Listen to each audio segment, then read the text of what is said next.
ሰላም እንዴት ናችሁ? የተከበራችሁ የዩቲዩብ ቻናል ቤተሰቦች፣ በዚህ ቪዲዮ የስኮላስቲክ አፕቲቱድ ቀጣይ ፓርት ፈተና መሰረት በማድረግ ነው። ይህም ቪዲዮም ሲጀምሩ ላይክ እንድታደርጉና ለቻናልም አዲስ ከሆናችሁ ሰብስክራይብ በማድረግ እንድትቀላቀሉ እላለሁ። አሁን ወደ ዛሬ ቪዲዮ ልግባ። Question number 57. The population of a certain colony of insects will double in size every year.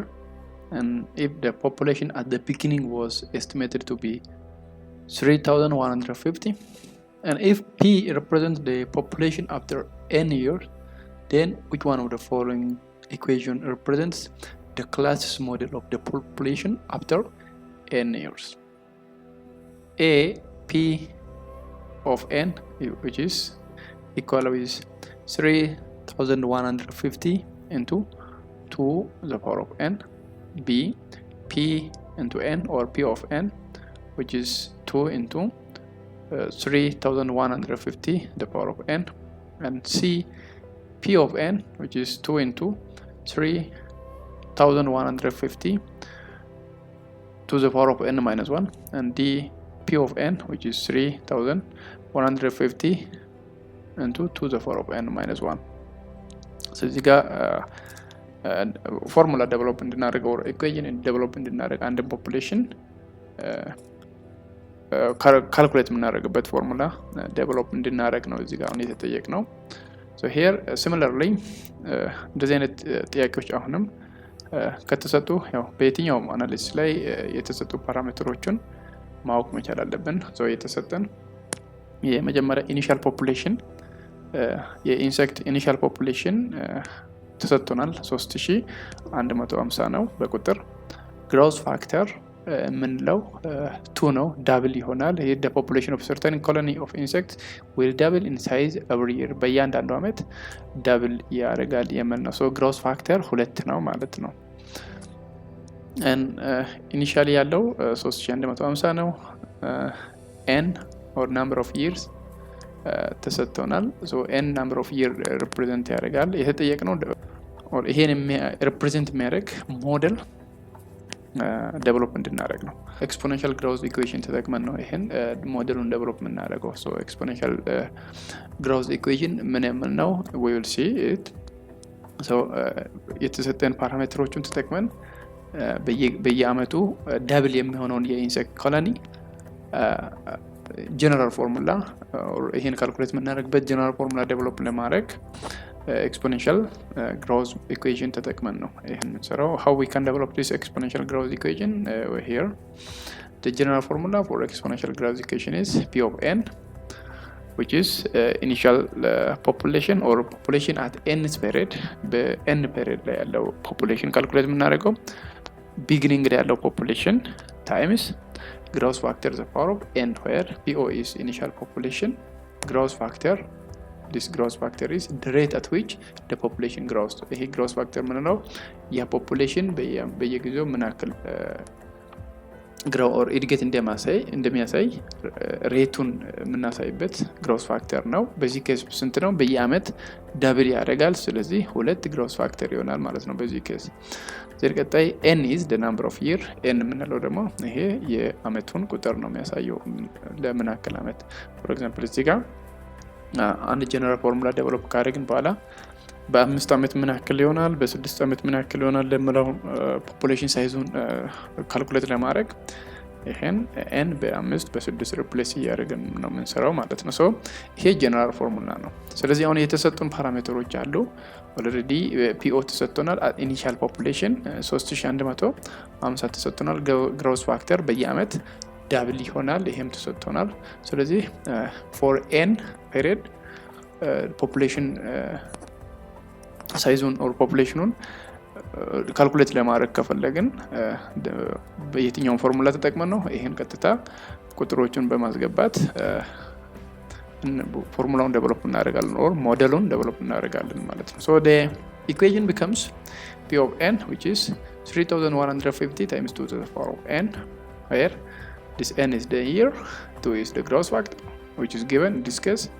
This is the initial population size, which is 3150 and this is the general formula that we can use for this model. Option which match with this choice is at A, P of n, which is 3150 into 2 the power of n. This is the correct answer. ይሄ ትክክለኛ መልስ ይሆናል ማለት ነው። so ፎርሙላውን አሁን P of initially ያለው population size 3150 በማስገባት gross factor 2 በመጠቀም ለn year or for n year ይሄን population size ካልኩሌት ለማድረግ ከፈለግን የምንጠቀመው ፎርሙላ ይሄን ይሆናል ማለት ነው። ለምሳሌ እዚህ ጋር n ከ6 አመት በኋላ ኢኒሻል ፖፑሌሽን ሳይዝ 3150 ሆኖ ግሮስ ፋክተር ደግሞ በየአመት ዳብል የሚያደርግ ፖፑሌሽን ከ10 አመት በኋላ or ከ60 አመት በኋላ ምን ያክል ይሆናል፣ ከ70 አመት በኋላ ምን ያክል ይሆናል የሚለውን ካልኩሌት በቀላሉ ማድረግ እንችላለን።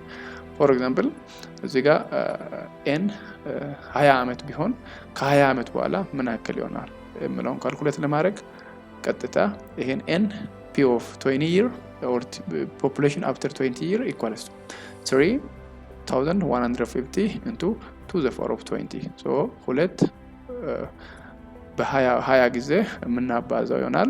ዘን በዚህ አባዝተን ከ20 አመት በኋላ ያለው population size ይሄ ኢንሴክቱ population size በቀላሉ ካልኩሌት እናደርጋለን ማለት ነው።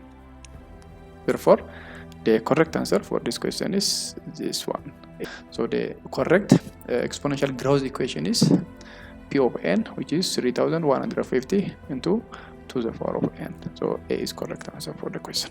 Next question, which one of the following is the remainder when f of x, which is 3x to the power of 4 minus 2x to the power of 3 minus 5x to the power of 2 plus 6 divided by g of x, which is x minus 1. A minus 2, B 3, C minus 3, D 2.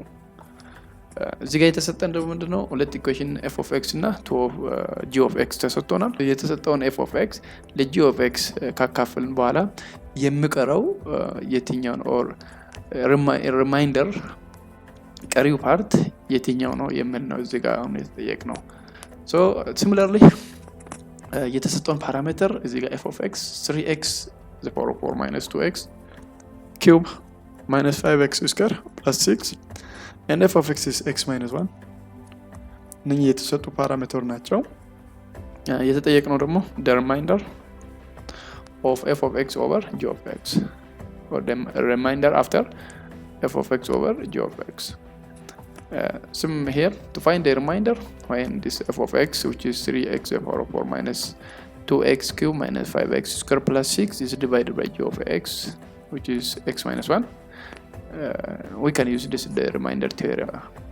It is stated that the remainder of the division of a polynomial f of x by a linear divisor x minus c is f of c. So f of c ይሆናል።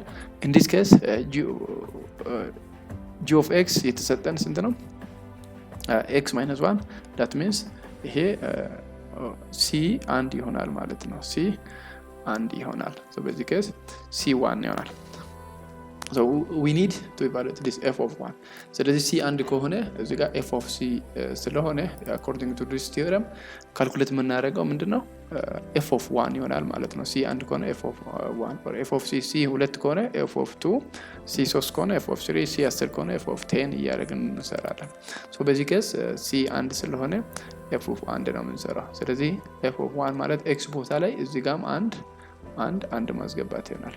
so ስናስገባ የምናገኘው f of x, which is 3 x to the power of 4 minus 2x cube minus 5x square plus 6 x ቦታዎች ላይ አንድ ስናስገባ 3 into 1 to the power of 4 minus 2 into 1 to the power of 3 minus 5 into 1 to the power of 2 plus 6 and ይሄን simplify ስናደርግ ሁሉም አንድ ይሆናል። ይሄ 1 to the power of 4 1 to the power of 3 1 to the power of 2 ሁሉም ከአንድ ጋር እኩል ይሆናል። so 3 into 1 minus 2 into 1 minus 5 into 1 plus 6 ይሆናል። so እዚህ ጋር የሚቀረው ፓርት 3 ሲቀነስ 2 ሲቀነስ 5 ሲደመር 6 ፖዚቲቭ ፓርቱ 9 ነው። ኔጌቲቭ ፓርት 7 9 ሲቀነስ 7 የሚቀረው 2 ይሆናል ማለት ነው። so this is the correct answer. so የሚቀረው ሁለት ይሆናል f of 1.